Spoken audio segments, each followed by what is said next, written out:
Yes people, good morning, good evening, good afternoon. जो video देख रहे हैं हम सबके लिए कैसे हैं सब लोग। आई होप सो आप सब लोग जो बहुत बढ़िया रहे होंगे और मैं बता दूं मैं भी बहुत बढ़िया हूं। गाइस आज जो है वो हम लोग करने वाले हैं हमारे चैप्टर नंबर फर्स्ट जो फाइनेंशियल मैनेजमेंट का बोले तो बिजनेस फाइनेंस का जो हमने चैप्टर नंबर फर्स्ट स्टार्ट किया था उसका फर्स्ट लेक्चर हमने कंप्लीट किया, जिसके अंदर हम लोगों ने पढ़ा था एफएम के बारे में। एफएम क्या होता है, फाइनेंशियल मैनेजमेंट के अंदर बेसिकली फाइनेंस को लेकर के हम लोग जो है वो डिसीजन मेकिंग करते हैं, ठीक है ना। हम मैनेजमेंट करते हैं तो मैनेजमेंट के अंदर हम लोग डिसीजन मेकिंग करते हैं, बेसिकली प्लानिंग एंड कंट्रोलिंग करने का काम करते हैं। ओके, फाइनेंस फंक्शन कौन परफॉर्म करता है वो सब हमने पढ़ लिया। अब आज की इस क्लास के अंदर हम लोग जो वो क्या करने वाले, आज की इस क्लास के अंदर हम लोग जो है इसके आगे के पोर्शन को जो है वो कैरी ऑन करेंगे। ओके, और आज हम लोग पढ़ेंगे फाइनेंशियल मैनेजमेंट का थ्योरेटिकल मीनिंग जो है वो क्या है, ठीक है। एफएम की शुरुआत कैसे हुई। एफएम एक्चुअल के अंदर एक नया डिसिप्लिन है, डिसिप्लिन बेसिकली एक नया सब्जेक्ट है, लेकिन 1950 से पहले की अगर हम बात करें तो फाइनेंशियल मैनेजमेंट को एक सेपरेट सब्जेक्ट के तौर पे नहीं पढ़ते थे। बेसिकली एफएम पार्ट था इकोनॉमिक्स का, ठीक है, क्योंकि इकोनॉमिक्स के अंदर हम लोग जो वो क्या करते हैं, जो हमारे रिसोर्सेज है उनका जो है वो इफेक्टिव यूटिलाइजेशन करते हैं, एफिशिएंट तरीके से उनको यूज करते हैं। और फाइनेंशियल मैनेजमेंट के अंदर भी हमारा जो फाइनेंशियल रिसोर्सेज हैं, बेसिकली जो फंड्स होते हैं उनका इफेक्टिव यूटिलाइजेशन किया जाता है। तो जो एफएम है वो एक न्यू ब्रांच है, ठीक है, अपने कॉमर्स के अंदर। ओके, तो पहले ये जो है वो पार्ट था किसका, इकोनॉमिक्स का। तो ये सब पोर्शन आज के इस वीडियो के अंदर जो है वो पढ़ने वाले हैं, ठीक है। तो लेक्चर को शुरू करें उससे पहले एक इंफॉर्मेशन प्रोवाइड करवा दो। अगर आप लोग भी अपकमिंग जो दिसंबर के अंदर एनटी नेट का पेपर होना है, अगर आप उसकी तैयारी कर रहे हैं या फिर अगर आप एचपीएससी असिस्टेंट प्रोफेसर की तैयारी कर रहे हैं तो दोनों के लिए हम लोगों ने जो है ऑनलाइन बैच स्टार्ट कर दी है। तो अगर आपने ऑनलाइन बैच परचेज करना है, नीचे नंबर है, इस पर कॉल करके या व्हाट्सएप करके आप लोग जो है कोर्सेज का इंक्वायरी कर सकते हैं। चलो अब हम लोग जो स्टार्ट करते हैं अपने टॉपिक को। आइए शुरुआत करें chapter number first, that is the introduction and time value of money. सबसे पहले शुरुआत करेंगे एफएम से। देखो हम लोगों ने लास्ट वीडियो के अंदर जो है वो पढ़ा था, जिसके अंदर हमने देखा फाइनेंशियल मैनेजमेंट के अंदर हम लोग जो क्या करते हैं, फाइनेंस को मैनेज करने का काम करते हैं। फाइनेंशियल मैनेजमेंट करने का जो जिम्मा है वो होता है किसका, फाइनेंस मैनेजर का। फाइनेंस मैनेजर जब कभी भी फाइनेंस को मैनेज करता है तो वो कुछ डिसीजन लेता है, फाइनेंशियल डिसीजन लेता है। और फाइनेंशियल मैनेजर के द्वारा जो फाइनेंशियल डिसीजन लिए जाते हैं उनको तीन पार्ट में हम लोग जो है वो क्या करते हैं, बाइफरकेट करते हैं। एक होते हैं जी आपका फाइनेंसिंग डिसीजन जिसको बोलते हैं एक्विजिशन ऑफ फंड, एक है आपका इन्वेस्टमेंट डिसीजन जिसको बोलते हैं एलोकेशन ऑफ फंड, और एक है आपका डिविडेंड डिसीजन जिसको बोलते हैं एप्रोप्रिएशन ऑफ फंड। सबसे पहले हम लोग जो वो क्या करते हैं, इन्वेस्टमेंट डिसीजन देखते हैं। बेसिकली हम देखते हैं कितना पैसा अपने को फिक्स एसेट में लगाना है, कितना पैसा अपने को करंट एसेट में लगाना है, ठीक है। तो बेसिकली बैलेंस शीट की, देखो बैलेंस शीट की अगर मैं बात करता हूं उसकी दो साइड होती है, एक होती है एसेट साइड और एक है कौन सी, लायबिलिटी साइड। तो जो आपका एलोकेशन ऑफ फंड या फिर इन्वेस्टमेंट डिसीजन है ना, ये एसेट साइड की बात करता है, ये बैलेंस शीट की एसेट साइड की बात करता है। यहां पे हम लोग ये देखते हैं कि कितना पैसा अपने को जो है वो लगाना है किसके अंदर, किसमें, वर्किंग कैपिटल में, और कितना पैसा अपने को लगाना है अपने मतलब कितना करंट एसेट में, कितना फिक्स एसेट में। तो करंट एसेट में कितना पैसा लगाना है उसके लिए जो डिसीजन मेकिंग है उसको बोलते हैं वर्किंग कैपिटल डिसीजन। कितना पैसा फिक्स एसेट में लगाना है उसके लिए जो डिसीजन मेकिंग होती है उसको बोलते हैं कैपिटल बजटिंग डिसीजन। ओके, इनको बोलते हैं, ये है अपने एसेट साइड के डिसीजन, ठीक है ना। तो बेसिकली इन्वेस्टमेंट डिसीजन के अंदर जो है वो बैलेंस शीट की एसेट साइड को लेकर के जो है वो निर्णय लिए जाते हैं, ठीक है। और क्या निर्णय लोगे कि कितना पैसा, कितने फंड्स अपने को जो है वो लगाने हैं किसमें, वर्किंग कैपिटल में, कितना पैसा वर्किंग कैपिटल के तौर पे रखना है, और कितना पैसा अपने को जो है वो इन्वेस्ट करना है किसके अंदर, फिक्स एसेट में, ठीक है जी। जब आपको ये पता चल गया कि कितना पैसा आपको लगाना है, अब उस पैसे को अपने को जो है वो क्या करना है, एक्वायर करना है। तो उसके लिए लिए जाते हैं फाइनेंसिंग डिसीजन। फाइनेंसिंग डिसीजन में ये देखा जाता है कितना पैसा हम लोग जो है वो खुद का लगाएंगे और कितना पैसा हम उधार का लगाएंगे। तो ये जो डिसीजन है ये है आपके लायबिलिटी साइड के डिसीजन, ठीक है ना। फाइनेंसिंग डिसीजन की अगर बात करूं तो ये है आपका लायबिलिटी साइड का डिसीजन। यहां पे हम सबसे पहले ये चेक करते हैं कि कौन कौन से सोर्सेज हमारे पास में अवेलेबल है, बोले तो कहां कहां से पैसा ले सकते हैं। हर सोर्स की अपनी कॉस्ट होती है। अगर डिबेंचर से पैसा लोगे तो उसकी अपनी कॉस्ट है, कॉस्ट ऑफ डेट। अगर आप इक्विटी से पैसा लोगे उसकी अपनी कॉस्ट है, कॉस्ट ऑफ इक्विटी। अगर आप प्रेफरेंस से पैसा लोगे उसकी अपनी कॉस्ट है, कॉस्ट ऑफ प्रेफरेंस।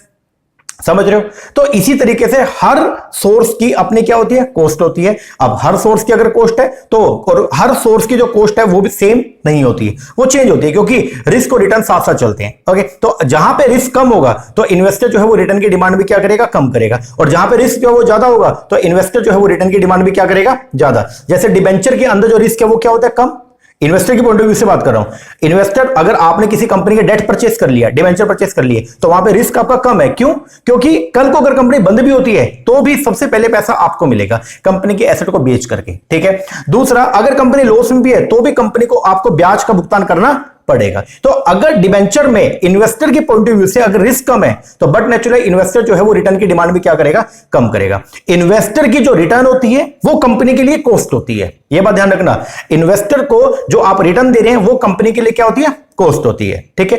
तो इसीलिए हम ये बोलते हैं कि जो डिफरेंट सोर्सेज है फाइनेंस के, हर सोर्स की जो कॉस्ट है वो कभी भी सेम नहीं आएगी, क्योंकि रिस्क परसेप्शन जो है वो क्या होता रहेगा, चेंज होता रहेगा। और अगर रिस्क चेंज होगा तो रिटर्न डायमेंशन जो है वो भी चेंज होगी, और अगर रिटर्न की डायमेंशन चेंज हो रही है तो उसके कोरस्पॉन्डिंग जो कॉस्ट है वो भी क्या होगी, चेंज होगी। अभी ये चैप्टर नंबर जब हम 4th पढ़ेंगे कॉस्ट ऑफ कैपिटल, वहां पे इसको देखेंगे। तो अभी के लिए बस ये ध्यान रखो, फाइनेंसिंग डिसीजन में हम लोग जो है वो क्या करते हैं, जब इन्वेस्टमेंट डिसीजन से अपने को पता चला कितना पैसा अपने को चाहिए, अब उस पैसे को अपने को क्या करना है, एक्वायर करना है। तो फंड को कहां से एक्वायर करेंगे, उसके लिए हम सबसे पहले देखेंगे अलग अलग सोर्सेस, फिर हम देखेंगे डिफरेंट सोर्सेस की कॉस्ट, फिर उसके बेस पर हम लोग जो है वो क्या करेंगे, इनके कॉम्बिनेशन बनाएंगे। क्या बनाएंगे, एक कॉम्बिनेशन जिसको बोलेंगे कैपिटल स्ट्रक्चर। और फिर जब हम कैपिटल स्ट्रक्चर बनाएंगे तो वहां पे लीवरेज का भी यूज करेंगे, बेसिकली डेट का भी इस्तेमाल करते हैं। तो ये जो डिसीजन मेकिंग है ये है आपका क्या, लायबिलिटी साइड के डिसीजन जो हम लेते हैं, तो ये है आपका फाइनेंसिंग डिसीजन।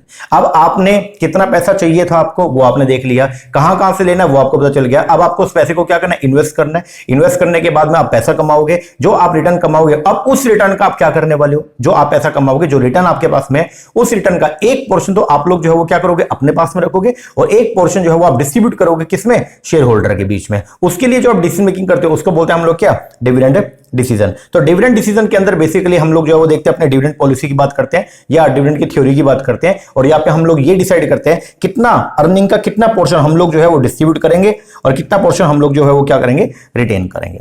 ओके, ये सब हमने देखा था। अब आइए हम लोग जो है वो अपने बुक में से जो है पढ़ना स्टार्ट करेंगे। चलो शुरुआत करते हैं। बोलते हैं फाइनेंशियल मैनेजमेंट को डिफाइन करेंगे। फाइनेंशियल मैनेजमेंट जो है उसमें क्या होता है, मैनेजमेंट करते हैं किसका, फाइनेंस का। तो बोलते हैं financial management can be defined as a management, इसमें हम लोग जो मैनेज करेंगे किसको, फ्लो ऑफ फंड्स को, and it deal with the financial decision making. ठीक है जी। इट एनकम्पास द प्रोक्योरमेंट, इसमें क्या क्या चीजें आती है, एनकम्पास का मतलब इंक्लूड, इट इंक्लूड बोले तो फाइनेंशियल मैनेजमेंट में आएंगे क्या क्या, procurement of the fund, procurement मतलब कलेक्ट करना, इकट्ठा करना, एक्वायर करना। तो इसमें आएगा प्रोक्योरमेंट ऑफ द फंड, बोले तो फंड्स को इकट्ठा करना इन the most economic and prudent manner, economic मतलब सस्ती जगह से हम पैसे इकट्ठा करेंगे। एंड एम्प्लॉयमेंट, एम्प्लॉयमेंट मतलब लगाना, इस जो पैसा हमने इकट्ठा किया था उसको हम क्या करेंगे, लगाएंगे। Employment of these fund in the most optimum way to maximize the return for the owner.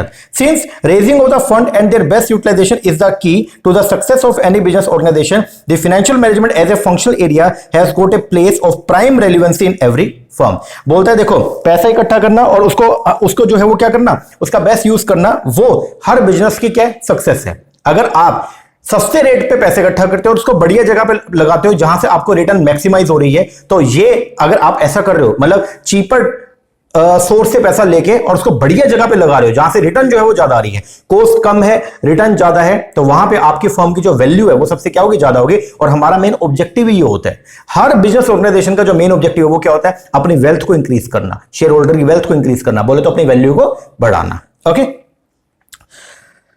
तो बोलता है all the business decision have financial implication, जो भी आप बिजनेस में डिसीजन लेते हो उन सब का जो है वो फाइनेंशियल इंप्लीकेशन है, उन सब का फाइनेंशियली प्रभाव पड़ता है। And therefore financial management is inevitable related to almost every aspect of the business operation. Broadly speaking financial management के अंदर क्या कहेगा, कोई भी ऐसा decision made by a business और इन्वेस्टर जो अफेक्ट करता है फाइनेंस को। फाइनेंशियल मैनेजमेंट में वो सारे डिसीजन आते हैं जिसका फाइनेंस के ऊपर इंपैक्ट पड़ता है, वो सब। The present work makes an attempt to discuss the financial concept, tools, technique, procedure, step and the evolution required to optimize the business decision. अब बात करेंगे इवोल्यूशन का। देखो फाइनेंशियल मैनेजमेंट में हम लोग जो वो क्या करते हैं, सिंपल सी भाषा में आपको बताऊं, ये तीनों डिसीजन फाइनेंशियल मैनेजमेंट को ही अपने आप में जो है वो डिफाइन कर रहे हैं। फाइनेंशियल मैनेजमेंट के अंदर हम लोग जो है वो क्या करेंगे, एक्विजिशन ऑफ फंड करेंगे, सस्ते रेट पर फंड्स को एक्वायर करेंगे और फिर एलोकेशन करेंगे अच्छी जगह पे जहां से हमारी रिटर्न क्या हो, मैक्सिमाइज हो। और ऐसा करते हुए शेयर होल्डर की वेल्थ को क्या करेंगे, बढ़ाएंगे। जो भी डिसीजन मेकिंग किया जाएगा उस सबके पीछे जो मेन ऑब्जेक्टिव रहेगा वो क्या रहेगा, चीपर डेट से पैसा लेना, अच्छी जगह पे लगाना पैसे को। ये सब क्यों कर रहे हैं, इन सबके पीछे जो मेन ऑब्जेक्टिव है, जो कोर ऑब्जेक्टिव है वो क्या है, शेयर होल्डर की वेल्थ को क्या करना, इंक्रीज करना। ओके जी सर। चलो अब बात करते हैं इवोल्यूशन का। Evolution of finance as a discipline. जैसे आपको मैंने शुरुआत के अंदर बताया कि फाइनेंशियल मैनेजमेंट जो है वो अभी कुछ सालों पहले जो है ये इवोल्व हुआ, मतलब 1950 के बाद में जनरली लोगों ने इसको एक सेपरेट फील्ड के तौर पे या सेपरेट सब्जेक्ट के तौर पे पढ़ना स्टार्ट किया। इससे पहले फाइनेंशियल मैनेजमेंट बेसिकली इकोनॉमिक्स का पार्ट था, ठीक है ना। तो लोग देखो इकोनॉमिक्स के अंदर हम लोग क्या करते हैं, इकोनॉमिक्स की अगर हम बात करते हैं, अगर हम कोई पूछे व्हाट इज इकोनॉमिक्स तो आप क्या बोलोगे? इकोनॉमिक्स के अंदर बेसिकली एक फर्म जो है वो डिसाइड करती है किस तरीके से एक फर्म, ध्यान देना इकोनॉमिक्स में हम लोग ये देखते हैं ना किस तरीके से एक फर्म, एक ऑर्गेनाइजेशन या एक पर्सन या एक कंट्री अपने लिमिटेड रिसोर्स का क्या करती है, ऑप्टिमम यूटिलाइजेशन कैसे वो करेगी। डिफरेंट अल्टरनेटिव अवेलेबल हैं, उनमें से किस बेस्ट जगह पे आप अपने रिसोर्सेज को लगाओगे, यही तो बेसिकली क्या होती है, इकोनॉमिक्स होती है। यस, तो जो जब आप अपने रिसोर्स को बढ़िया जगह पे लगाओगे, उसका बेस्ट यूटिलाइजेशन करोगे, ये इकोनॉमिक्स है। तो फाइनेंशियल जो रिसोर्स है ना उनको कैसे हम लगाएं, ठीक है, तो उसके बारे में जो डिसीजन मेकिंग होती है वो होता है बेसिकली फाइनेंशियल मैनेजमेंट। तो शुरुआत के टाइम पे जो है वो क्या था, लोग फाइनेंस को भी एक नॉर्मल रिसोर्स की तरह ट्रीट करते थे और लोग ये मानते थे कि फाइनेंस भी एक नॉर्मल रिसोर्स है, तो इसका मतलब financial management is a part of the economics. लेकिन बाद में अपने को महसूस हुआ जो भी डिसीजन आप ऑर्गेनाइजेशन लेते हो उस सबका फाइनेंशियल इंप्लीकेशन होता है, इसका मतलब फाइनेंशियल डिसीजन बहुत ही क्रूशियल है, बहुत इंपॉर्टेंट है। तो फिर इकोनॉमिक्स से इस फील्ड को थोड़ा क्या किया गया, अलग किया गया और लोगों ने फाइनेंस को अलग से पढ़ना जो है वो क्या किया, स्टार्ट किया, पढ़ना शुरू करेंगे। आओ बोलते to begin the study of the financial management what is needed is to address to central issue. जब आप एफएम को पढ़ना शुरू करते हैं तो दो मेन इशू आपके सामने आते हैं। सबसे पहला what is financial management and what is the role of financial manager. एक तो ये कि फाइनेंशियल मैनेजमेंट होता क्या और फाइनेंशियल मैनेजर का रोल क्या होता है, वो अभी हमने पढ़ लिया। फाइनेंशियल मैनेजमेंट क्या है, जिसके अंदर फाइनेंस को मैनेज करेंगे और फाइनेंस को बेटर तरीके से मैनेज करने का जो जिम्मा है वो किसका होता है, फाइनेंशियल मैनेजर का होता है। और दूसरा जो क्वेश्चन है वो ये है what is financial decision making and what is the goal of financial management. तो बोलते हैं finance has emerge as a distinct area.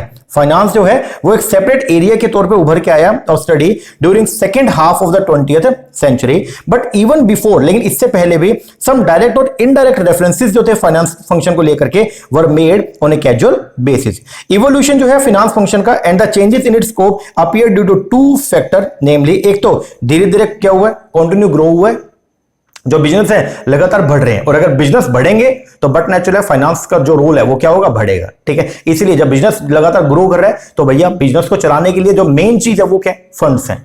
तो फंड्स का प्रॉपर यूज अपने को करना है, तो उसके लिए फाइनेंस को एक सेपरेट सेट ऑफ फील्ड के तौर पे जो है वो पढ़ा जाने लगा। And gradual appearance of the new financial analytical tool, और धीरे धीरे बहुत सारे फाइनेंशियल एनालिटिकल टूल्स जो है वो भी इमर्ज हो रहे हैं, ठीक है। वेरियस रेशियोज आ गई हैं, ठीक है, वेरियस टेक्निक्स आ गई हैं जिसके माध्यम से आप लोग जो क्या करते हो, फाइनेंशियल डिसीजन मेकिंग करते हो। Broadly speaking there are 3 overlapping phase है of evolution of the finance function. एक एक करके पढ़ेंगे। एक तो है ट्रेडिशनल फेज, आओ ध्यान से पढ़ते हैं, जो शुरुआत से चला।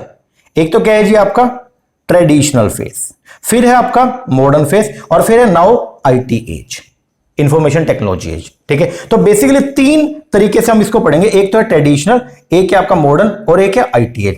ट्रेडिशनल फेज की बात करें तो ये स्टार्टिंग से लेके और 1950 तक का जो टाइम पीरियड था उस फेज को बेसिकली बोलते हैं हम लोग क्या, ट्रेडिशनल फेज। स्टार्टिंग से लेकर के और 1950 तक का जो टाइम पीरियड है ना, इसको बोलते हैं हम लोग क्या, ट्रेडिशनल फेज। और इस ट्रेडिशनल फेज के अंदर जो है वो क्या था, मतलब इस पीरियड के अंदर फाइनेंस कोई सेपरेट फील्ड नहीं था, फाइनेंस बेसिकली जो है वो पार्ट था किसका, इकोनॉमिक्स का। किसका पार्ट था, इकोनॉमिक्स का। इसके बाद 1950 के बाद 1950 से लेकर के और अभी तक भी जो है जो आपका फेज चल रहा है ये है आपका मॉडर्न फेज। ये क्या है, मॉडर्न फेज। और मॉडर्न फेज जो है इसके अंदर बेसिकली फाइनेंस को एक सेपरेट सेट ऑफ फील्ड के तौर पे हम लोग पढ़ते हैं। और मॉडर्न फेज कब आया, जब 1950 के दौरान 2 थ्योरी इमर्ज हुई वर्ल्ड में, 2 नई थ्योरीज आई थी वर्ल्ड में। एक थी थ्योरी ऑफ पोर्टफोलियो मैनेजमेंट और एक थी theory of leverage and valuation of firm. जब ये 2 थ्योरी इमर्ज हुई तो इन थ्योरीज ने फाइनेंस के रोल को जो है वो क्या कर दिया, बहुत ज्यादा एक्सपेंड कर दिया। पहले फाइनेंस का बहुत ही छोटा रोल था, पहले फाइनेंशियल मैनेजर को ज्यादा कोई उसकी औकात नहीं थी, लेकिन जब ये थ्योरीज आई और इन थ्योरीज से पता चला कि यार फाइनेंशियल मैनेजर का तो बहुत बड़ा रोल है, तो यहां पे जब ये थ्योरीज आई तो इन थ्योरीज ने बेसिकली फाइनेंशियल मैनेजमेंट को एक सेपरेट सेट ऑफ फील्ड के तौर पे जो है वो क्या कर दिया, सेपरेट कर दिया, अलग कर दिया। ओके, तो ये था आपका मॉडर्न फेज। तो अगर कोई पूछे मॉडर्न फेज मतलब फाइनेंशियल मैनेजमेंट, तो आप बोलोगे जी फाइनेंशियल मैनेजमेंट की अगर स्टार्टिंग देखते हैं ना तो शुरुआत में तो एफएम पार्ट था इकोनॉमिक्स का। किसका पार्ट था, इकोनॉमिक्स का। फिर कुछ समय के बाद में, ठीक है, 1950 के दौरान जैसे जैसे बिजनेस एक्सपेंड होने स्टार्ट हुए, नए नए टूल्स आने शुरू हुए, तो उस दौरान 2 थ्योरी इमर्ज हुई थी, ठीक है। एक तो थी थ्योरी ऑफ पोर्टफोलियो मैनेजमेंट, ठीक है, हैरी मार्कोविच ने एक थ्योरी लिखा था, थ्योरी ऑफ पोर्टफोलियो मैनेजमेंट, वो, और एक इसी पीरियड के अंदर एक theory I, theory of leverage and valuation of firm, MM ने ये थ्योरी लिखा, मोदी, गिलानी एंड मिलर ने। जब ये थ्योरीज आई तो लोगों को एहसास हुआ कि यार फाइनेंस तो बहुत डेप्थ सब्जेक्ट है, मतलब फाइनेंस के अगर हम एरिया की बात करें तो बहुत ही डेप्थ एरिया है इसका, तो इसको अपने को सेपरेटली इसके ऊपर जो है वो वर्किंग करनी चाहिए, सेपरेटली इसको पढ़ना चाहिए। तो 1950 के बाद लोगों ने इसको सेपरेट सेट ऑफ फील्ड के तौर पे जो है वो पढ़ना स्टार्ट किया, और आज की जो एज चल रही है वो चल तो मॉडर्न एज ही रहा है, ठीक है ना, लेकिन आज की बात अगर हम करते हैं तो आज आईटी का यूज बहुत ज्यादा बढ़ गया है। आज फाइनेंशियल सेक्टर के अंदर भी अगर आप देखेंगे बहुत सारे ऐसे सॉफ्टवेयर आ गए हैं, पेरोल सॉफ्टवेयर है बहुत सारे, ठीक है, अकाउंटिंग के लिए टैली सॉफ्टवेयर, बहुत सारे ऐसे सॉफ्टवेयर आ गए जिनका यूज हम लोग जो है वो फाइनेंशियल डिसीजन मेकिंग के अंदर कर रहे हैं, ठीक है। तो इवोल्यूशन कुछ इस तरीके से है। ओके, चलो पढ़ना शुरू करेंगे। अप टू 1950 तक का जो एज था वो कौन सा था? Traditional phase. अप टू 1950 तक का जो एज है वो कौन सा है? ट्रेडिशनल। पढ़ना शुरू करेंगे। बोलता है इनिशियली अगर बात करें तो बोलता है फाइनेंस एक पार्ट था किसका? इकोनॉमिक्स का, and no separate attention was paid to the finance. तो शुरुआत में फाइनेंस पार्ट है किसका? इकोनॉमिक्स का, और कोई सेपरेट अटेंशन जो है वो फाइनेंस को नहीं दी जाती थी। Business owner were more concern with the operational activity. जो भी बिजनेस ओनर थे उनका मेन फोकस होता था किस पे? ऑपरेशन एक्टिविटी पे, बोल तो सेल परचेस के ऊपर। वो फाइनेंस को तवज्जो देते नहीं थे, वो तो ये मानते थे फाइनेंस मैनेजर का काम होता है पैसे इकट्ठे करने का, बस कहां लगाना है तो मैनेजर बोलता है कि हम देखेंगे अपने आप ही। इसका मतलब जो है वो क्या कि जो बिजनेस के ओनर थे, जो मालिक थे, वो फाइनेंशियल मैनेजमेंट को कि कहां से पैसा लेना है, कहां लगाना है, इफेक्टिव यूज कैसे करना है, उसको वो तवज्जो देते नहीं थे। उनका मेन फोकस था बढ़िया तरीके से सामान बनाओ, बढ़िया तरीके से बेचो, बस उनका मेन ध्यान ये था। तो मतलब उनका मेन जो कंसर्न था वो क्या था? Operational activity. Financial manager used to concern with record keeping. जो फाइनेंस मैनेजर था उसको अकाउंटिंग का काम सौंपा जाता था। उसको बोलते थे अरे तू कौन है? वो बोलता था, बंदा बोलता है बेचारा, जी मैं तो फाइनेंस मैनेजर हूं जी। अरे मैनेजर मुझे तो होगा अपने घर में, एक काम कर, चल रिकॉर्ड कीपिंग करना शुरू कर, जर्नल एंट्री कर, लेजर पोस्टिंग कर। बेचारे फाइनेंशियल मैनेजर की ये औकात थी शुरुआत में, ठीक है। तो फाइनेंशियल मैनेजर को जो है वो क्या समझा जाता था? उसको रखा जाता था रिकॉर्ड कीपिंग के लिए, प्रिपेयर करने के लिए अलग अलग रिपोर्ट, एंड कैश को मैनेज करने के लिए। मुनीमी का काम बेसिकली उसको दिया जाता था। Finance manager was called upon in particular only when it's his specialty was required to locate new source of fund। जब कभी भी ओनर को पैसा चाहिए होता था तो वो फाइनेंस मैनेजर को बुलाया करता, अरे मैनेजर मेरे को कुछ पैसे चाहिए, मार्केट से पैसा उठा के हमें ला दो, ठीक है। Whenever there was a need felt for the fund। तो ट्रेडिशनल फेज को अगर हम समराइज करते हैं तो ट्रेडिशनल फेज में क्या था? आओ सबसे पहला ट्रेडिशनल फेज में जो फाइनेंस फंक्शन था उसमें सिर्फ और सिर्फ बात की जाती थी प्रोक्यूरमेंट थी। इसका मतलब पैसा कहां से लेना है, सिर्फ इसकी, कहां लगाना है इसका कोई मतलब नहीं था। आज तो फाइनेंशियल मैनेजमेंट में हम सब कुछ देखते हैं, कहां से पैसा लेना है, कहां पे लगाना है, ये सब फाइनेंशियल मैनेजर डिसाइड करता है। लेकिन पहले ट्रेडिशनल फेज के अंदर फाइनेंशियल मैनेजर का सिर्फ एक काम था, पैसा इकट्ठा करके लाने का। तो बोलता है फाइनेंस फंक्शन शुरुआत में क्या था ट्रेडिशनल फेज में? यहां से ये इंपॉर्टेंट है, क्वेश्चन बन सकता है, ध्यान देना, ठीक है ना। तो बोलता है finance function was concern with procuring of fund. तो फाइनेंस फंक्शन का जो मेन कंसर्न था वो क्या था? प्रोक्यूरिंग ऑफ फंड, बोले तो पैसे को इकट्ठा करने का। टू फाइनेंस द एक्सपेंशन और डाइवर्सिफिकेशन एक्टिविटी, एंड दस occurrence of the finance function was episodic. और इसीलिए जो फाइनेंस फंक्शन था वो एपिसोडिक था, कभी कभार। क्योंकि देखो आपको पैसा हर रोज चाहिए होता है, ऐसा होता है क्या? या आप एक बार पैसा रेज करते हो और फिर कई दिनों की छुट्टी हो जाती है? सर ऐसा ही होता है कि हम जनरली क्या करते हैं, एक बार के लिए कंपनी जो है वो क्या करेगी, पैसा इकट्ठा करेगी और फिर धीरे धीरे अपना ऑपरेशन करती रहेगी। तो इसका मतलब पैसा इकट्ठे करने का जो काम है वो पूरे साल चलता रहेगा या साल में कभी कभार? सर साल में कभी कभार। तो इसका मतलब इसका जो काम रहेगा फाइनेंशियल मैनेजर का, उसका काम क्या होता है? सिर्फ पैसे इकट्ठा करने का। तो उसका भी काम क्या रहेगा? पूरे साल चलता रहेगा या कभी कभार? कभी कभार। तभी बोलते हैं ट्रेडिशनल फेज में जो फाइनेंस फंक्शन था वो एपिसोडिक था। एपिसोडिक बोले तो कभी कभी होने वाला फंक्शन था, ठीक है ना। तो एपिसोडिक इन नेचर। आगे दूसरा बोलता है in order to finance business growth there was a emergence of the institutional financing. इस पीरियड के अंदर जो है इंस्टीट्यूशनल फाइनेंसिंग ने जन्म लिया। इंस्टीट्यूशनल फाइनेंसिंग का मतलब क्या होता है? जब हम पैसा जो है वो कमर्शियल बैंक जैसे अपना पीएनबी, आरबीआई, आरबीआई बोल रहा हूं, सॉरी, जैसे पीएनबी हो गया, एचडीएफसी हो गया, आईसीआईसीआई हो गया, इनसे पैसे इकट्ठा ना करके जो स्पेशल फाइनेंशियल इंस्टीट्यूशन है जो कॉर्पोरेट वर्ल्ड को पैसा प्रोवाइड करते हैं, अगर उनसे पैसा लेते हैं तो उसको बोलते हैं इंस्टीट्यूशनल फाइनेंसिंग। तो इंस्टीट्यूशनल फाइनेंसिंग के अंदर बेसिकली लॉन्ग टर्म के तौर पे जो है वो जो बड़े बड़े फाइनेंशियल इंस्टीट्यूशन है अदर देन कमर्शियल बैंक, उनसे पैसे इकट्ठा किया जाता है, ठीक है। तो इस दौरान जो है इंस्टीट्यूशनल फाइनेंसिंग का रोल जो है वो बढ़ गया, and institutional banking giving rise to the finance industry. आगे finance function was view particularly from the point of view of supplier of fund. Finance function में सिर्फ और सिर्फ हम ये देखते थे कि पैसा जो देने वाला है ना, सिर्फ उसकी जो है वो बेसिकली बोलबाला था, ठीक है। तो आउटसाइडर की सिर्फ बात की जाती थी, जो कंपनी के शेयर होल्डर है उनके ऊपर ज्यादा फोकस नहीं किया जाता था। तो बोलता है finance function was view particularly from the point of view of the supplier of fund, that is the lender, both individual या फिर इंस्टीट्यूशन।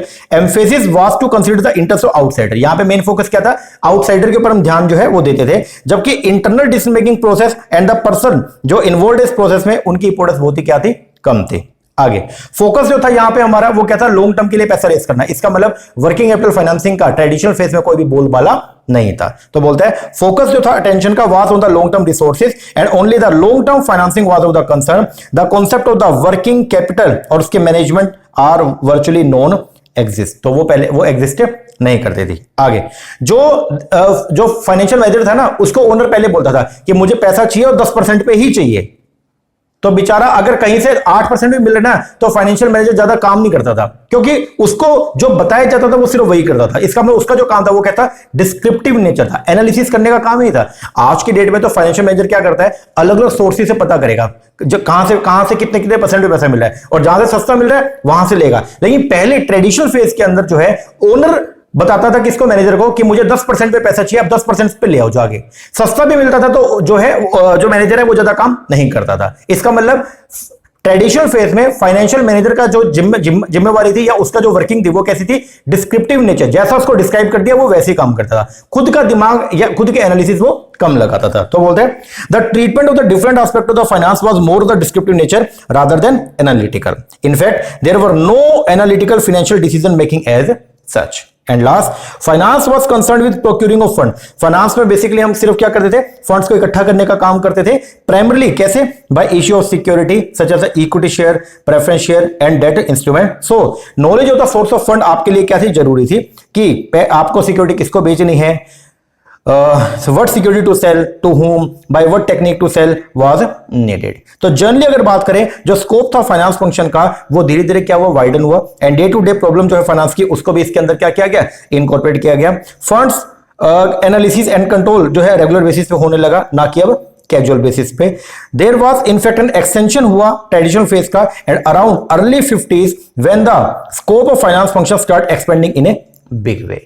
तो 1950 तक तो आपका चला ट्रेडिशनल फेज, और आपको याद करके जाना पड़ेगा ट्रेडिशनल फेज के अंदर जो है वो क्या क्या सिस्टम था। इसके बाद में फिर 1950 के दौरान जो है वो 2 थ्योरी आई, और उन 2 थ्योरी ने जो है पूरे के पूरे फाइनेंशियल मैनेजमेंट का जो डायमेंशन है उनको क्या कर दिया, चेंज कर दिया। और फिर आया आपका मॉडर्न एज, ठीक है। तो आफ्टर 1950 जो है वो क्या हुआ, as a result of the gradual increase in competition, जैसे जैसे कंपटीशन जो है वो क्या हुआ, बढ़ा, एंड ग्रोथ जो है वो बढ़ी है बिजनेस में at an accelerated rate together with regular occurrence of the boom and recession in the economic activity. Finance function जो है वो आज की डेट में फाइनेंस फंक्शन का जो रोल है वो कैसा हो गया, एनालिटिकल। पहले डिस्क्रिप्टिव था, अब एनालिटिकल। मतलब अब कई सारे अल्टरनेटिव में से अपने को बेस्ट अल्टरनेटिव को सिलेक्ट करना होता है। तो आज के डेट में जो काम है वो कैसा हो गया, analytical and decision oriented. The scope of the finance function has widen. जो फाइनेंस फंक्शन का जो स्कोप है वो क्या हो गया, बढ़ गया। And include only not only the measure of the procuring fund at episodic event but also the optimum utilization through data base analytical decision making. तो आज की डेट में सिर्फ और सिर्फ हमारा काम जो पैसे इकट्ठा करने का नहीं है, बल्कि उस पैसे को ऑप्टिमम यूज भी करने का है, ठीक है जी। Finance manager has emerge as a professional manager. आज की डेट में जो फाइनेंस मैनेजर है वो क्या कैसे उभर के आए, प्रोफेशनल मैनेजर की तरह उभर के आए। Involve with capital funds to be raised by the firm with the allocation of these funds to different project and with the measurement of the result of each allocation. तो आज वो पैसा इकट्ठा भी करते हैं, उसको अच्छी जगह पे लगाने का भी काम करते हैं। Today finance manager deal with a variety of situation arising in an organization. These situation may be diversification into new market and new product, countering the inflation that significantly affect the planning of operation, high financing costs and capital intensive environment and emphasis on the growth etc. significant contribution जो हुई थी modern theory की उसकी वजह से जो है finance function पूरी तरह से क्या हो गया, चेंज हो गया। तो वो जो 2 थ्योरी है वो कौन कौन सी है, एक तो थ्योरी ऑफ पोर्टफोलियो मैनेजमेंट। सबसे पहला थ्योरी ऑफ पोर्टफोलियो मैनेजमेंट, ये थ्योरी दिया था हैरी मार्कोविच ने। वैसे पोर्टफोलियो आपको मालूम है, पोर्टफोलियो मैनेजमेंट का मतलब क्या होता है कि जब कभी भी आप इन्वेस्टमेंट करने की सोचो तो अपना सारा पैसा किसी एक सिंगल सिक्योरिटी में नहीं लगाना चाहिए, बल्कि आपको उसको मल्टीपल सिक्योरिटीज के अंदर लगाना चाहिए। और जब कभी भी आप उस इन्वेस्टर का रिस्क परसेप्शन चेक करो तो आपको सिंगल सिक्योरिटी नहीं देखनी चाहिए, बल्कि जितनी सिक्योरिटी में उसने पैसा लगा है उन सभी सिक्योरिटी का रिस्क आपको चेक करना चाहिए। यह है आपका थ्योरी ऑफ पोर्टफोलियो मैनेजमेंट। अब ये जो पोर्टफोलियो मैनेजमेंट ये कौन करेगा? फाइनेंशियल मैनेजर करेगा। तो अब फाइनेंशियल मैनेजर का जो रोल था वो क्या हो गया? बढ़ गया। तो एक तो थ्योरी ऑफ पोर्टफोलियो मैनेजमेंट आई, हैरी मार्कोविच ने 1950 के अंदर एक थ्योरी निकाला, थ्योरी ऑफ पोर्टफोलियो मैनेजमेंट, जो डील करती है with the portfolio selection with risky investment. This theory uses statistical concept to quantify the risk return characteristic of holding a group of portfolio security investment और asset. एक significant जो contribution था इस theory का वो ये है कि risk of one investor is view in its totality, कि रिस्क जो है ना आप उसको चेक करोगे टोटलिटी में, rather than evaluating the risk of one security only, ना कि सिर्फ एक सिक्योरिटी के तौर पे उसको चेक करेंगे। ये जो थ्योरी है at a later stage led to the development of the capital asset pricing model which deal with pricing of the risky asset and the relationship between risk and return. तो एक तो ये theory आई 1950 के दौरान, ये theory आया 1950 में, जिसका नाम था थ्योरी ऑफ पोर्टफोलियो मैनेजमेंट। किसने दिया? हैरी मार्कोविच ने। और ये थ्योरी क्या बोलती है? जब कभी भी आप इन्वेस्टर के रिस्क को चेक करोगे तो जितना उसने पैसा डिफरेंट सिक्योरिटी में लगा रखा है वो सारी सिक्योरिटी को आप चेक करोगे, ना कि एक इंडिविजुअल सिक्योरिटी को। दूसरी एक थ्योरी है theory of leverage and valuation of firm. ये किसने किया? एमएम ने। 1958 के अंदर एक थ्योरी है theory of Modi leverage and valuation of firm. They have shown by introducing analytical approach as to how the financial, यहां पे ये देखा गया किस तरीके से जो फाइनेंशियल डिसीजन मेकिंग है, बेसिकली डेट एंड इक्विटी का जो कॉम्बिनेशन है, ये कैसे आपकी वैल्यू ऑफ द फर्म को अफेक्ट करता है। आपको मालूम है एक बात, थोड़ी मतलब ऊपर की बात कर रहा हूं, जो केडी होता है ना, केडी, देखो जो अपने डिवेंचर होते हैं इनकी कॉस्ट को बोलते हैं केडी, और जो इक्विटी होती है इसकी कॉस्ट को बोलते हैं केई। आपने इतना जरूर सुना होगा कि केडी इज लेस देन के, शायद आपने सुना हो कि कॉस्ट ऑफ डेट जो है वो कम होती है और कॉस्ट ऑफ इक्विटी जो है वो क्या होती है? ज्यादा आती है। ठीक है, अगर कॉस्ट ऑफ डेट जो है वो क्या होगी? कम होगी। अब ये बताओ, अगर कॉस्ट कम है, अगर कॉस्ट कम है तो वैल्यू जो है वो क्या आती है? ज्यादा। और अगर कॉस्ट जो है वो ज्यादा है तो वैल्यू जो है, फर्म की जो वैल्यू है वो क्या आएगी? कम आएगी। ओके, तो ये जो थ्योरी थी theory of leverage and valuation of firm, इसने यहां पे जो है वो क्या किया? इसने ये देखा कि अगर आप अपने कैपिटल स्ट्रक्चर, और ये जो है ना कितना पैसा डेट से ले रहे, कितना इक्विटी से, इसी को बोलते हैं हम लोग कैपिटल स्ट्रक्चर। जो आपके डिफरेंट जो लॉन्ग टर्म सोर्सेज हैं, तो लॉन्ग टर्म सोर्स में अलग अलग आपके सोर्सेज हैं, तो कितना पैसा आप मतलब लॉन्ग टर्म सोर्स का कितना पैसा इक्विटी से ले रहे हो, कितना पैसा डेट से ले रहे हो, इसके लिए इसको इस जो प्रोपोर्शन था उसको बोलते हैं बेसिकली हम लोग क्या? Capital structure. ठीक है, तो ये जो आपकी थ्योरी ऑफ लीवरेज थी एंड द वैल्यूएशन फर्म थी, तो इसने ये बताया कि अगर फर्म लीवरेज लेती है, बेसिकली अगर फर्म डेट का यूज करती है, किसका? डेट का, तो उस डेट के यूज का फर्म की वैल्यू के ऊपर इंपैक्ट पड़ता है। ध्यान दीजिएगा, बहुत इंपॉर्टेंट है। ये थ्योरी जो क्या बोलते हैं कि अगर एक फर्म जो है वो डेट का यूज करेगी, ठीक है, तो अगर आप अपने कैपिटल स्ट्रक्चर में डिवेंचर का यूज करोगे तो उसका आपकी वैल्यू के ऊपर इंपैक्ट पड़ेगा। अभी आपको मैंने बोला भी है, अगर आप डेट अगर बढ़ेगा, अगर डिवेंचर के यूज को ज्यादा बढ़ाओगे तो पहले ये बताओ कि कॉस्ट कम आएगी ज्यादा आएगी? सर देखो, डेट के ऊपर जो कॉस्ट होती है वो कम होती है, तो अगर मैं डेट को ज्यादा यूज करूंगा तो मेरी ओवरऑल कॉस्ट कम हो जाएगी, और अगर ओवरऑल कॉस्ट कम होगी तो मेरी वैल्यू बढ़ेगी। और अगर मैं अपने कैपिटल स्ट्रक्चर में डेट के पोर्शन को कम कर दूंगा, बोले तो डिग्री ऑफ फाइनेंशियल लीवरेज अगर मैं कम कर दूंगा तो उससे क्या होगा? मेरी कॉस्ट बढ़ जाएगी, और अगर कॉस्ट बढ़ेगी तो वैल्यू क्या हो जाएगी? कम हो जाएगी। ऐसे ही होता है जी। तो ये जो थ्योरी है, ये थ्योरी ने बोला कि आपको ऐसा नहीं कि कहीं से भी पैसा रेस कर लो। पहले ऐसे होता था, 1950 से पहले जो है आप कहीं से भी पैसा उठा लेते थे, मतलब जो फाइनेंशियल मैनेजर था वो कहीं से भी उठा लेगा, जहां से उसको पैसा मिले वो वहां से उठा लेता था, चाहे वो डेट हो चाहे वो इक्विटी हो। लेकिन ये थ्योरी ने बोला कि नहीं, ऐसा नहीं करना। डेट एक चीपर सोर्स है, अगर आप डेट से ज्यादा पैसा लोगे तो आपकी ओवरऑल कॉस्ट कम आएगी और आपकी वैल्यू ऑफ द फर्म क्या हो जाएगी? बढ़ जाएगी। ओके, तो यहां पे जब ये थ्योरी आई तो इसने भी जो फाइनेंस जो फंक्शन है उसके रोल को क्या कर दिया? बढ़ा दिया। तो ये दो थ्योरी थी जिनकी वजह से बेसिकली जो वो क्या हुआ, जो फाइनेंस का जो रोल था, जो फाइनेंशियल मैनेजमेंट है, उसमें उसके रोल को पूरी तरह से चेंज कर दिया गया और नई नई चीजें उसके अंदर इंक्लूड कर दी गई। एक बार ये पढ़ा देता हूं, जो थ्योरी ऑफ लीवरेज है, थ्योरी ऑफ लीवरेज का मतलब लीवरेज का बोले तो डेट का वैल्यू के ऊपर इंपैक्ट पड़ता है। इसको कैपिटल स्ट्रक्चर में पूरा पढ़ाऊंगा। इसमें 4 थ्योरी आती है आपका, NI approach, net income approach, फिर है NOI net operating income approach, फिर है आपका ट्रेडिशनल, और एक है एमएम। ठीक है, वो हम सारी पढ़ेंगे। अभी बस ये ध्यान रखना, theory of leverage and valuation of firm एक साथ पढ़ना होता है इसको। थ्योरी ऑफ लीवरेज, लीवरेज का मतलब तो डेट, और वैल्यूएशन ऑफ फर्म, तो डेट का वैल्यू के ऊपर इंपैक्ट पड़ता है। तो बोलते हैं they have shown by introducing analytical approach as to how the financial decision making in any firm be oriented towards maximization of the value of the firm and the maximization of the share holder wealth. जब ये development start हुई financial management में, which now include, तो आज की date में जो है वो क्या क्या चीजें आ गई हैं इसमें, theory of efficient capital market, dividend policy, risk and uncertainty dimension to the capital to the financial decision making, valuation model, working capital management etcetera. तो इंक्रीजिंग यूज हुआ कंप्यूटर साइंस का, ऑपरेशन रिसर्च का and econometrics का and other quantitative technique का as a tool of financial analysis are the characteristic of the modern theory. तो आज की date में जो है वो कौन सा आ गया, मॉडर्न थ्योरी आ गया, या बेसिकली आपका जो है मॉडर्न फेज आ गया। ओके तो मॉडर्न फेज के पीछे जो मेन वो थे, अभी मॉडर्न फेज में क्या क्या था वो अभी पढ़ेंगे, लेकिन मॉडर्न फेज आने के लिए जो फैक्टर रिस्पॉन्सिबल थे वो क्या था, एक तो थ्योरी ऑफ पोर्टफोलियो मैनेजमेंट, एक था theory of leverage and valuation of firm. Okay अब मॉडर्न फेज में क्या क्या हुआ वो पढ़ते हैं। सबसे पहला जो स्कोप था वो बहुत ज्यादा बढ़ गया, जो फाइनेंस फंक्शन का जो स्कोप था वो क्या हो गया, बढ़ गया। The scope has widen, scope क्या हो गया, बढ़ गया टू इंक्लूड, अब पहले तो ओनली क्या था, एक्विजिशन ऑफ फंड था, और अब ऑप्टिमम यूटिलाइजेशन भी इसका पार्ट बना दिया गया। तो बोलते हैं scope has widen to include the optimum utilization of fund through analytical decision making. दूसरा, पहले फाइनेंस एफएम के अंदर ओनली आउटसाइडर का ध्यान रखा जाता था, लेकिन अब इनसाइडर जो है ना उनका भी ध्यान रखा जाने लगा। तो बोलते हैं the finance function is now viewed from the point of view of insider, that is those who are taking decision in the firm। दूसरा, पहले सिर्फ यह था कि पैसा कहां से लेना है उसकी नॉलेज होना, लेकिन आज पैसा कहां से लेना है, किस सिक्योरिटी से रेस करना है, उन सबकी नॉलेज होना बहुत ही क्या है, कंपल्सरी। तो बोलते हैं knowledge of the security, financial market institution is also necessary and the scope of finance manager function has expanded beyond being merely descriptive into analytical in nature. तो आज की डेट में जो स्कोप है वो क्या हो गया, डिस्क्रिप्टिव की जगह एनालिटिकल हो गया। The evolution of the finance function over the last 50 year point out that finance जो है वो एक नई फील्ड के तौर पे उभर के आए और एक सेपरेट मैनेजमेंट फंक्शन बन गया है।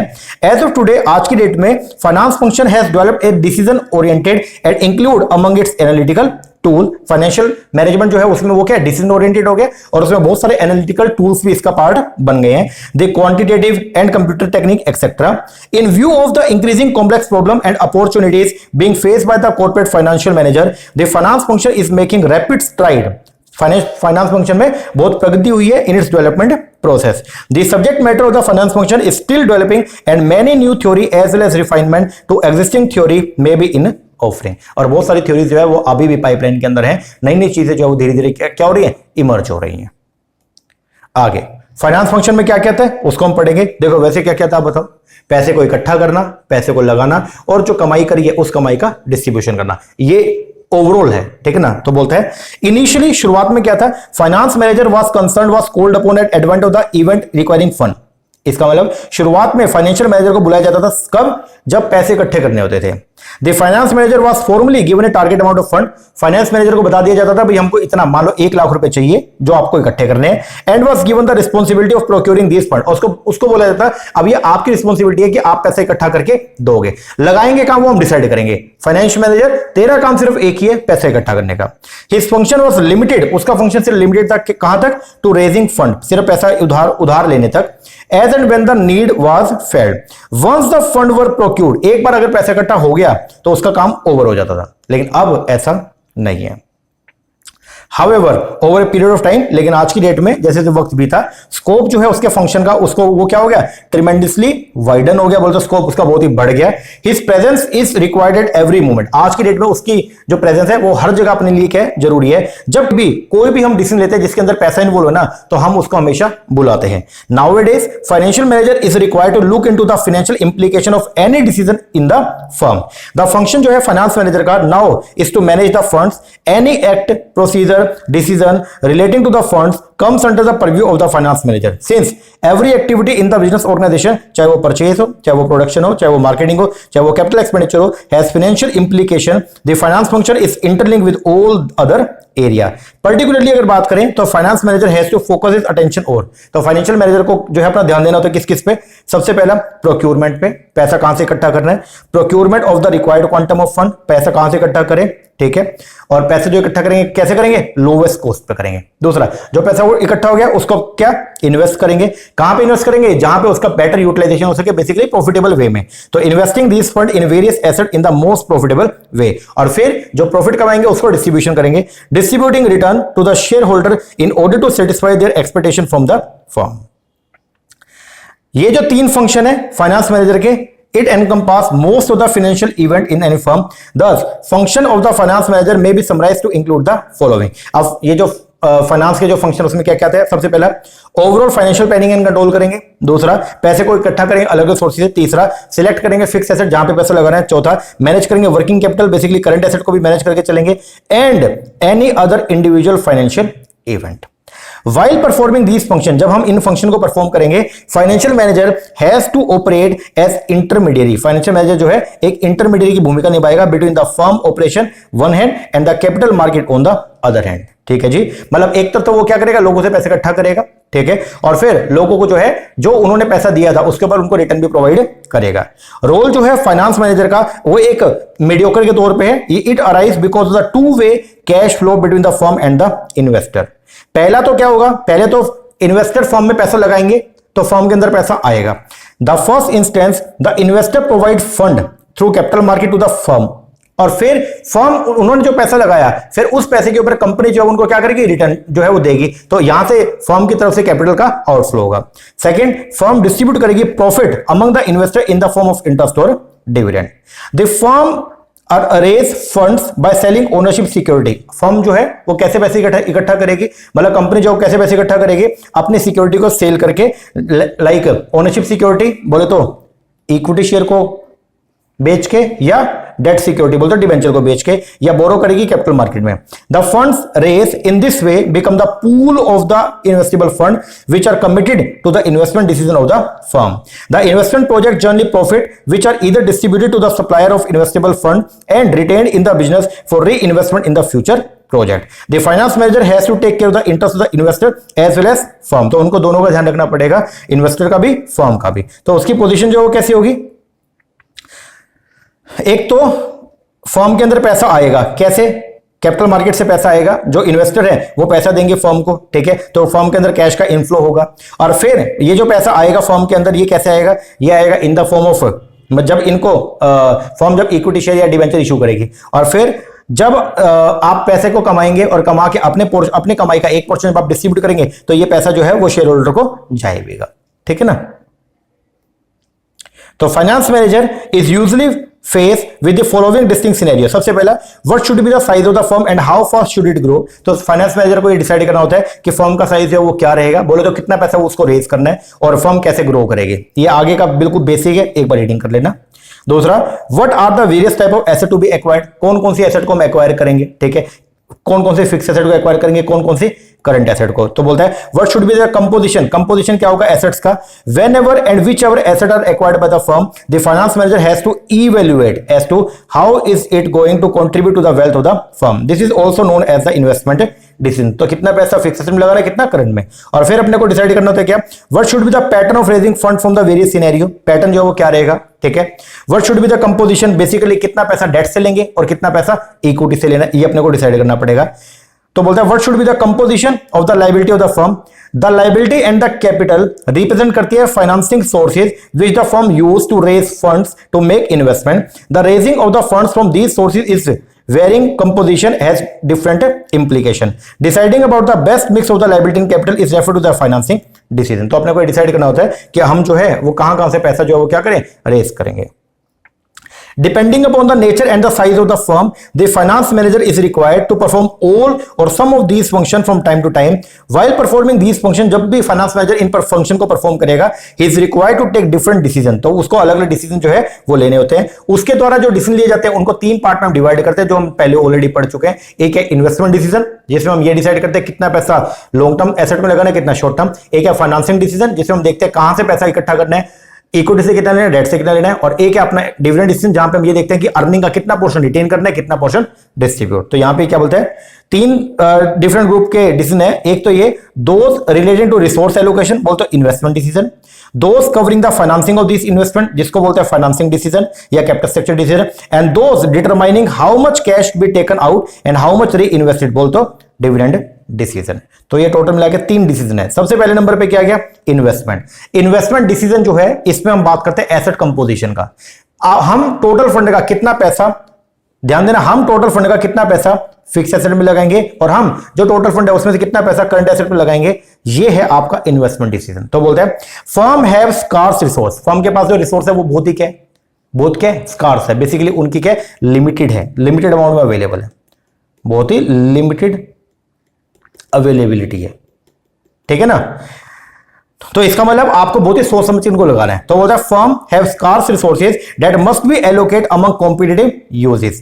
The financial management provide a framework for firm to take these decision wisely. The investment decision include not only those that create revenue and profit but also those that save money. तो ऐसी जगह पे पैसा, ऐसा मतलब हम ऐसी जगह पे पैसा लगाएंगे जहां पे सिर्फ रेवेन्यू और प्रॉफिट क्रिएट ना हो बल्कि हमारा पैसा सेव भी हो, ठीक है ना। So investment decision are the decision related to asset composition. तो इन्वेस्टमेंट डिसीजन में हम क्या देखते हैं, एसेट कंपोजिशन की बात करते हैं, बेसिकली कितना पैसा फिक्स एसेट में लगाएं, कितना करंट में। एसेट रिप्रेजेंट करती है इन्वेस्टमेंट को और use of the funds that the firm make in expectation of earning a return for the investor. Broadly these asset can be classified into fix asset and the current asset and therefore the investment decision को भी दो part में divide किया जाता है। एक होता है आपका कैपिटल बस्टिंग डिसीजन, जिसमें बात की जाएगी, जिसमें डिसीजन लेते हैं फिक्स एसेट के लिए, और एक है वर्किंग कैपिटल डिसीजन, जिसके अंदर हम बात करते हैं किसके बारे में, वर्किंग कैपिटल के बारे में, बोलते हो करंट एसेट के बारे में। The fix asset of a firm are the primary factor. अब एक बात ध्यान रखना, फर्म की जो कमाई है वो करंट एसेट पे डिपेंड नहीं करती, वो वर्किंग कैपिटल पे डिपेंड नहीं करती। वर्किंग कैपिटल रखना जरूरी होता है ताकि फंक्शनिंग एकदम सही चले, लेकिन फर्म की जो अर्निंग है वो डिपेंड करती है किसके ऊपर, फिक्स एसेट पे, कि आपने किस प्रोजेक्ट में पैसा लगा रखा है, ठीक है ना, कौन से लॉन्ग टर्म प्रोजेक्ट में पैसा लगाया। और लॉन्ग टर्म प्रोजेक्ट में पैसा लगाने का जो डिसीजन है वो आता है किसमें, आपके कैपिटल बस्टिंग में, ठीक है ना। तो ये बात ध्यान रखना, फर्म के पास, फर्म अपने पैसे को दो एसेट में लगाती है, एक करंट में और एक फिक्स में। फर्म की जो अर्निंग होती है, जो आपकी करंट एसेट है ना, ये एनवी होती है। एनवी बोले तो नॉन वैल्यू एडिशन, ये कोई वैल्यू एडिशन नहीं करती, रखनी जरूरी है लेकिन कोई वैल्यू एडिशन नहीं है। लेकिन जो फर्म की जो फिक्स एसेट है ना, ये वैल्यू एडिशन करती है, ठीक है ना। तो इसलिए बहुत सोच समझ के अपने को जो है पैसा लगाना होता है, ठीक है ना। तो बोलता है द फिक्स एसेट जो है फर्म की, वो प्राइमरी फैक्टर होते हैं and the determinant of the profitability of the firm. और फिक्स एसेट ही डिटरमाइन करते हैं कि फर्म जो कितना पैसा कमाएगी। जो बड़े बड़े प्रोजेक्ट में पैसा लगाता है वहां से पता चलता है, वो डिसाइड करते हैं कि फर्म की प्रॉफिटेबिलिटी क्या होगी। The earning of the firm are basically caused by the fix asset composition and also the total fix asset with total asset of the firm. Capital budgeting decision बहुत crucial है firm के लिए। The finance manager may be asked to decide about the which asset should be purchase. यहां पे decide, हम क्या decide करेंगे, जब भी हम इन्वेस्टमेंट डिसीजन लेंगे तो वहां पे हम डिसाइड करेंगे किस एसेट को हम परचेज करें। अलग अलग अल्टरनेट आपके पास अवेलेबल है, उनमें से किस एसेट में पैसा लगाएं। दूसरा, किसी एसेट को बाय करें या उधार पे लें। तीसरा, अगर आपको कोई एक पार्ट बनाना है तो उस पार्ट को हम खुद प्रोड्यूस करें या उसको बाहर से जो है वो खरीद लें। आगे, हम किसी दूसरी फर्म को खरीद लें, टू बाय करें या ना करें साइनर्जी बेनिफिट के लिए, या proposal of the merger of other group firm to avail the synergy और कंसोलिडेशन एक्सेट्रा, या हम अकेले काम करें या दूसरी कंपनी के साथ मिलकर काम करें। तो ये सब डिसीजन मेकिंग जो है ना, ये आती है किसमें, कैपिटल बस्टिंग में। ये किसमें आएगा, बेसिकली कैपिटल बस्टिंग, मतलब लॉन्ग टर्म जो डिसीजन होते हैं आपके उसमें। All this decision have long term ramification, ये जितने भी डिसीजन है इन सबका लॉन्ग टर्म प्रभाव पड़ता है, एंड आर जनरली इरिवर्सिबल। और एक बार अगर आपने डिसीजन ले लिया तो आप इसको चेंज नहीं कर सकते। द ऑब्जेक्टिव जो है कैपिटल बस्टिंग डिसीजन का वो है आइडेंटिफाई करना उन एसेट्स को which are worth more than they cost, ठीक है जी। Finance manager therefore has to take utmost care in dealing with these decision. फिर वर्किंग कैपिटल, वर्किंग कैपिटल की बात करें, बोल दो करंट एसेट की बात करें, तो on the other hand it deal with the management of the current asset of the firm, though current asset do not contribute directly to earning. Current asset का अर्निंग पे कोई ज्यादा प्रभाव नहीं पड़ता है।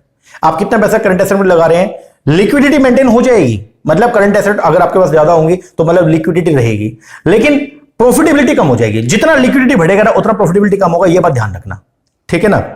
बोलते हैं दो, हालांकि current asset do not contribute directly to the earning yet, लेकिन देयर एग्जिस्टेंस इज नेसेसिटेड। इसका मतलब, लेकिन उनका होना बहुत ही क्या जरूरी है, for the proper efficient and the optimum utilization of the fixed asset. There are danger of both the excessive working capital as well as the shortage of working capital. ना तो वर्किंग कैपिटल ज्यादा होना चाहिए, अगर ज्यादा पैसा working capital में लगा दिया तो कमाई खत्म, और अगर कम पैसे लगाया तो कई बार क्राइसिस भी आ सकते हैं, ठीक है। तो अपने को वहां पे बहुत ही सोच समझ के डिसीजन लेना होता है कि कितना पैसा हम वर्किंग कैपिटल में लगाएं कि ना तो वो ज्यादा हो ना ही कम। तो बोलता है finance manager has to ensure sufficient and adequate working capital to the firm. एक ट्रेड ऑफ होना चाहिए between liquidity and profitability is required, ठीक है। He has to take various decisions in this respect. These decisions may include how much and what inventory to be maintained and whether and how much credit to be given to the customer, etc. तो basically investment decision में दो decision अपने को लेने होते हैं, एक है कैपिटल बजटिंग डिसीजन और एक है अपना वर्किंग कैपिटल डिसीजन। इसके बाद आएगा फाइनेंसिंग डिसीजन। फाइनेंसिंग डिसीजन में हम लोग जो है वो डिसाइड करते हैं कि कितना पैसा, ध्यान देना, फाइनेंसिंग डिसीजन के अंदर हम लोग जो डिसाइड करते हैं कि कितना पैसा कहां कहां से हम क्या करेंगे, इकट्ठा करेंगे। तो बोलता है another group of decision taken by A finance manager is known as the financing decision which deal with the financing pattern of the firm.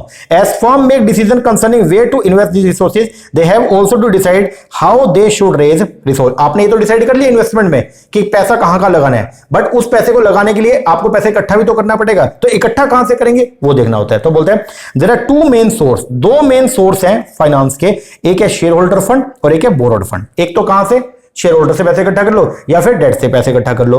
These sources have their own peculiar feature and characteristic, बिल्कुल सही बात है, इन दोनों जो sources हैं उनके distinct जो है वो क्या कैरेक्टरिस्टिक हैं। The key distinction between these two sources lies in the fixed commitment created by the borrowed fund to pay interest and the principal. Borrowed fund जो होते हैं ना उनके ऊपर आपको, मतलब जो डिबेंचर है उसके ऊपर आपको क्या देना पड़ेगा, फिक्स रेट से ब्याज का भुगतान करना होता है। जो बोरोड फंड है वो रीपेबल होते हैं, जो अगर आपने डिबेंचर इशू किया तो कुछ समय के बाद उनको पैसा आपको वापस करना पड़ेगा।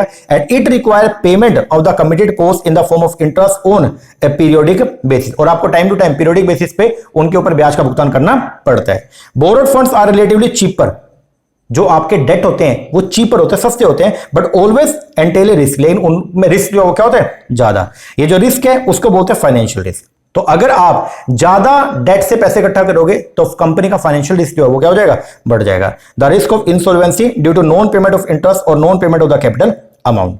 शेयर होल्डर फंड की अगर बात करें वो एक मेन सोर्स है एक फर्म के लिए।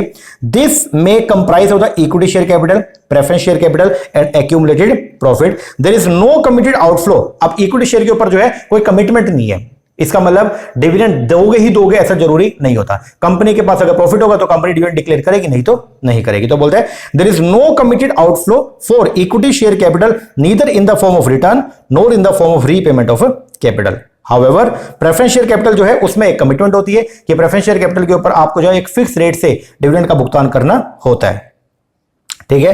And also for the repayment of the capital, preference share जो है वो आपके रिडीमेबल होते हैं, तो उनको आपको कुछ समय के बाद उनका पैसा वापस भी करना होता है। When these shares are to be redeem after some time.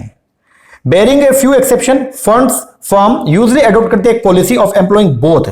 Firm जो है ना तो ऐसा करती कि सारा पैसा जो है वो इक्विटी से ले और ना ही ये कि सारा पैसा डेट से, इक्विटी तो आपको रखना ही पड़ेगा। तो फर्म जो है वो क्या करती है, इन दोनों का एक ऐसा रेशियो जो है वो डिसाइड करती है जहां पे फर्म की जो ओवरऑल कॉस्ट ऑफ कैपिटल है वो क्या हो, कम, और फर्म की जो अर्निंग है वो क्या हो, ज्यादा। तो बोलते हैं फर्म यूजुअली जो है वो क्या करती है, ध्यान देना, फर्म यूजुअली अडॉप्ट करती है एक पॉलिसी जिसमें फर्म एम्प्लॉय करती है both the borrowed fund as well as share holder fund to finance their activity. The employment of these resources in combination is known as the financial leverage. कोई भी जो combination था borrowed fund का, share holder fund का, any financial leverage can be selected and implemented by the firm. However every such combination has its own implication and is related to the value of the firm. जो question है of whether there is an optimum mix of debt and equity to finance the investment need, if and if so what their optimum mix is can not be discussed without considering the cost and benefit of the borrowing. तो मतलब ये है कि आप कितना portion date से लोगे, कितना पोर्शन इक्विटी से। मतलब मुझे अगर 100 रुपए चाहिए तो मैं डेट से 40 लूं या इक्विटी से 60 लूं, या मैं डेट से 50 लूं यहां से 50 लूं, या मैं यहां से 80 लूं यहां से 20 लूं। तो ये डिपेंड करता है जब हम देखेंगे कि इसकी कॉस्ट कितनी है और इसकी कॉस्ट कितनी है। तो जहां पे ओवरऑल कॉस्ट जो है वो क्या होगी, कम होगी, जहां पे ओवरऑल KO क्या होगी, सबसे मिनिमम होगी, उस जहां पे ओवरऑल कॉस्ट सबसे कम होगी ना, उस कॉम्बिनेशन से हम पैसे इकट्ठा करेंगे, ठीक है। तो क्या बोलता है, ए फाइनेंस मैनेजर उसको इवेल्यूट करना पड़ता है डिफरेंट सच कॉम्बिनेशंस को, अलग अलग कॉम्बिनेशन को इवेल्यूट करेगा और एडॉप्ट करेगा ऐसे कॉम्बिनेशन को जो फर्म के लिए ऑप्टिमम है। ऑप्टिमम कौन सा होगा, जहां पे फर्म की ओवरऑल कॉस्ट जो है वो क्या होगी, कम होगी। Starting with the fundamental proposition that may characteristic of the financing should close match the characteristic of the asset being finance, he has to undertake different type of analysis and has to consider lot of factor. Leverage analysis, EBIT, EPS analysis, capital structure model, etc. are some of the tools जो available है finance manager को for this purpose के लिए, ठीक है जी। इसके बाद जो आखिरी डिसीजन है वो है कौन सा, डिविडेंड डिसीजन, जिसके अंदर जो मैनेजर है वो डिसाइड करता है कि अर्निंग का कितना पोर्शन हम रिटेन करें और कितना पोर्शन डिस्ट्रीब्यूट करें। अनदर मेजर एरिया जो है डिसीजन मेकिंग का वो है आपका जो फाइनेंस मैनेजर परफॉर्म करता है वो है आपका dividend decision, which deal with appropriation of the after tax profit. जिसमें हम क्या करेंगे, बंटवारा करेंगे किसका, आफ्टर टैक्स प्रॉफिट का। ये जो प्रॉफिट है ये अवेलेबल होता है to be distribute among the share holder, और या फिर आप इसको रिटेन कर सकते हैं फर्म के अंदर दोबारा री इन्वेस्टमेंट करने के लिए। The profit which are not distributed, जो प्रॉफिट आपने शेयर होल्डर को डिस्ट्रीब्यूट करना था लेकिन हमने नहीं किया, are impliedly retain in the firm, तो उसको हम क्या करते हैं, फर्म के अंदर रिटेन कर लेते हैं। ऑल फर्म, सारी की सारी फर्म, चाहे वो बड़ी हो चाहे छोटी हो, उसको डिसाइड करना होता है कि प्रॉफिट का कितना पोर्शन हम अपने पास रखें और कितना पोर्शन क्या करें, डिविडेंड के तौर पे डिस्ट्रीब्यूट करें। एक तरफ तो paying out more to the owner, अगर आप ओनर को ज्यादा पे कर देंगे तो ओनर की एक्सपेक्टेशन तो बढ़िया सेटिस्फाई हो जाएंगी, लेकिन दूसरी तरफ जो है कंपनी के पास में दोबारा री इन्वेस्टमेंट के लिए पैसा क्या बचेगा, कम। तो बोलता है on one hand paying out more to the owner, अगर ओनर को ज्यादा पे करते हो, may help satisfying their expectation, on the other doing so, लेकिन अगर आप ऐसा करोगे तो इससे क्या होगा, इसका जो अदर इंप्लीकेशन है वो क्या है, that reinvest less will tends to grow slower, तो अगर पैसा बचेगा नहीं री इन्वेस्टमेंट के लिए तो आपकी ग्रोथ थोड़ी सी स्लो हो जाएगी।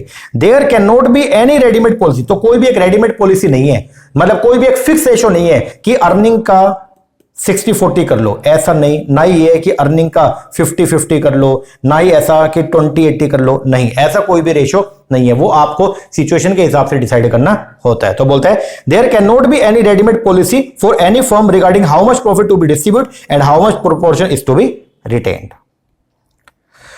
तो retention of profit is of course, ध्यान देना, बोलते हैं retention of profit is of course related है किससे, दो चीजों से, एक है री इन्वेस्टमेंट अपॉर्चुनिटी जो फर्म के पास अवेलेबल है, और दूसरा opportunity rate of return of the share holder. ठीक है, बोले तो reinvestment opportunity available to the firm जिसको आर बोलते हैं, और एक अपॉर्चुनिटी रेट ऑफ रिटर्न जिसको के बोलते हैं। तो आप कितना पोर्शन रिटेन करेंगे, कितना पोर्शन डिस्ट्रीब्यूट करेंगे, वो आप इन दोनों में कंपैरिजन करके चलेंगे। ठीक है, तो जब चैप्टर नंबर 8 पढ़ेंगे हम डिविडेंड का, तो उस टाइम पे इसको हम देखेंगे। आर और के में हम रिलेशन मेंटेन करते हैं और फिर इसके बेस पर डिसाइड करते हैं कितना पोर्शन रिटेन करना है, कितना पोर्शन डिस्ट्रीब्यूट करना है। बोलते हैं डिस्ट्रीब्यूशन जो होता है प्रॉफिट का by any firm is required to satisfy the expectation of the share holder. The profit can be distributed to shareholder either as a current revenue or as capital receipt. They have their own tax implication in the hand of the shareholder as well as firm. Both have their effect on the market value of the firm. अब अगर आप जो है वो पैसा ज्यादा distribute करोगे या अगर आप पैसा कम मतलब डिविडेंड दोगे या डिविडेंड नहीं दोगे, उसका फर्म की मार्केट वैल्यू पे इंपैक्ट पड़ता है। उसके लिए जब डिविडेंड पढ़ेंगे ना तो वहां पे हम लोग रेलिवेंट और इरेलीवेंट अप्रोच पढ़ेंगे। ठीक है ना। The finance manager is required, finance manager के लिए जरूरी है कि वो क्या करेगा, वेरियस डिसीजन लेगा regarding distribution of profit as dividend और as bonus share. In his attempt he has to look into funds requirement of the firm and the share holder interest. तो इसका मतलब क्या हो गया, 10 एक फाइनेंस मैनेजर का जो कंसर्न है वो किससे, उसका जो कंसर्न है वो क्या डिसाइड करता है, ओवरऑल फाइनेंशियल एनालिसिस करता है एंड प्लानिंग करता है, फिर एसेट स्ट्रक्चर को मैनेज करता है, बेसिकली कितना मतलब कैपिटल बजटिंग और वर्किंग कैपिटल डिसीजन लेता है, एंड मैनेज करता है financial structure of the firm को। He is required to monitor the firm financial position and evaluate determine the need for the additional finance. In managing the asset structure of the firm he is required to determine the mix and the type of asset. तो जब वो asset structure को देखेगा ना, बोले तो कितना fix asset में लगाना, कितना करंट एसेट में लगाना, तो वहां पे वो क्या करेगा, वो उसके लिए जरूरी है कि उसको डिटरमाइन करना पड़ेगा the mix and type of the asset to be acquired by the firm.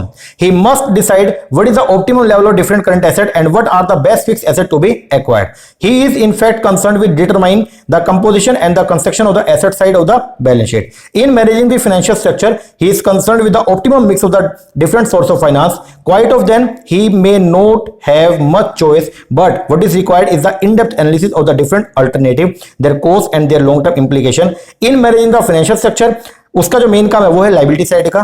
ठीक है, he is in fact concern with the composition of the liability side of the balance sheet. तो बेसिकली जब कभी भी अगर वो इन्वेस्टमेंट डिसीजन लेगा तो वो एसेट साइड की बात करेगा, और जब कभी वो फाइनेंसिंग डिसीजन लेगा कि पैसा कहां से रेज करें तो वो लाइबिलिटी साइड की बात करेगा। ओके जी सर। तो बेसिकली जो फाइनेंस फंक्शन है वो एक बहुत बड़ा उसका एक स्कोप है, उसके अंदर बहुत सारे फंक्शन आते हैं और उनको बेसिकली 3 फंक्शन में हम जो है बाइफरकेट करते हैं। एक है इन्वेस्टमेंट डिसीजन, एक है आपका फाइनेंसिंग और एक है आपका डिविडेंड। ओके जी सर। तो ये था थोड़ा सा बेसिक जो हमने आज की इस वीडियो के अंदर पढ़ा, इसको आप जल्दी से निपटाओ।